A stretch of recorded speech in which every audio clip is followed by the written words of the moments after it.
अस्सलाम अलैकुम नाजरीन। डरामा आफत की हालिया किस्त में वरीशा ने अपने सारे राज खोल दिए। सारी प्लानिंग जो इसने अपने वालिदैन के साथ मिलकर की थी, ये सुनकर तो जैसे सबके पैरों तले जमीन निकल गई हो। बिलखरिये ने महक को अपने घर से निकाल दिया और वरीशा यही रहती है। उधर महमूद की मुकम्मल बर्बादी का वक्त भी आने वाला था, क्योंकि वो इस परीजी से जड़ा हुआ था जो ही बर्बाद हो जाती है, इसके घर में तोड़ फोड़ हो जाती है और महमूद भी कहीं का नहीं रहता।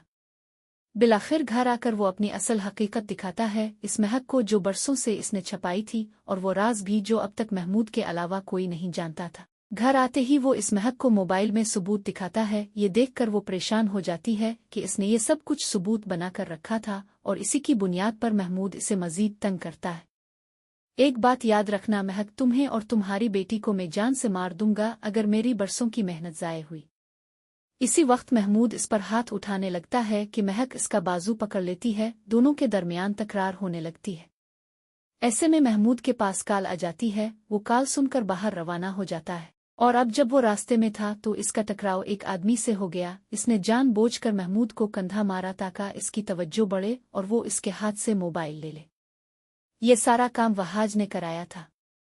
ये जेब की तरह जाकर महमूद का मोबाइल एक लड़की को दे देता है और वो लड़की लेकर आती है महमूद का मोबाइल। अब तुम महमूद की सारी तफसीलात आसानी से हासिल कर सकते हो। इस तरह वहाज के पास सारे सबूत आ जाते हैं, यहाँ तक कि महक के माजी के राज भी खिल सकते हैं। जो कुछ वो रज़ा के साथ करती आई और रज़ा की मौत भी इस महक की वजह से हुई।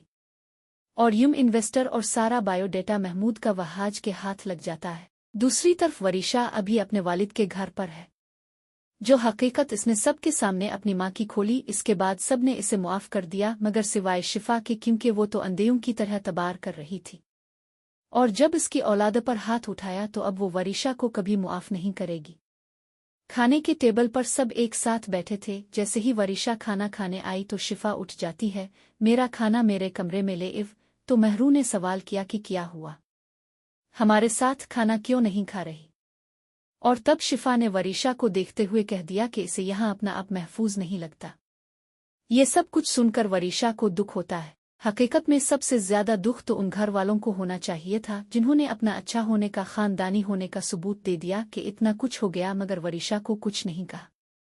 और यही गल्ला शिफा उनसे करती है कि हालात कितने खराब हो गए, लेकिन मैं वहाज को लेकर आप लोगों के मुतालिक समझाती रही कि एक दिन सब कुछ ठीक हो जाएगा, मगर अब सब ने मुझसे मुंह मोड़ लिया। इतना कुछ हो गया जिसे सोचकर मेरी रूह तक कांप उठती है, लेकिन आप लोगों को कोई फर्क नहीं पड़ा, क्योंकि शिफा बहुत ज्यादा हिट हो गई है कि इस वरीशा ने अपनी माँ और सौतेले बाप के साथ मिलकर इतनी घटिया प्लानिंग की थी कि मुझे जान से मारने की कोशिश की और उन्होंने वरीशा को मुआफ कर दिया, चुपचाप सुन लिया। और अब इसे ये लगता है कि अगर ये सब कुछ दोबारा करे मुझे नुकसान पहुंचाने की उसकी कोई और प्लानिंग हो तो फिर मैं क्या करूंगी। ये सब कुछ सुनकर वरीशा और भी शर्मिंदा होगी कि मेरी वजह से उन सब की खुशियां बर्बाद हो गईं। अगर मेरी माँ ये सब कुछ ना करती तो उधर वरीशा के सामने भी अपने सौतेले बाप की हकीकत खिलेगी कि मेरा सौतेला बाप माँ को अब धमका रहा है। कुछ वक्त के बाद वहाज के हाथ सब सबूत लग ही गए हैं और फिर ये राज भी खिलेगा कि रज़ा और इस खानदान को बर्बाद करने की सारी प्लानिंग महक ने महमूद के साथ मिलकर शादी से पहले ही कर रखी थी। मगर ऐसे में ओर्स, आपको क्या लगता है, क्या वरीशा बेहतर हो गई है या इसके जिन भूत वापस आ जाएंगे? इसके मुतालिक हमें अपनी कीमती राय का इजहार जरूर कीजिएगा।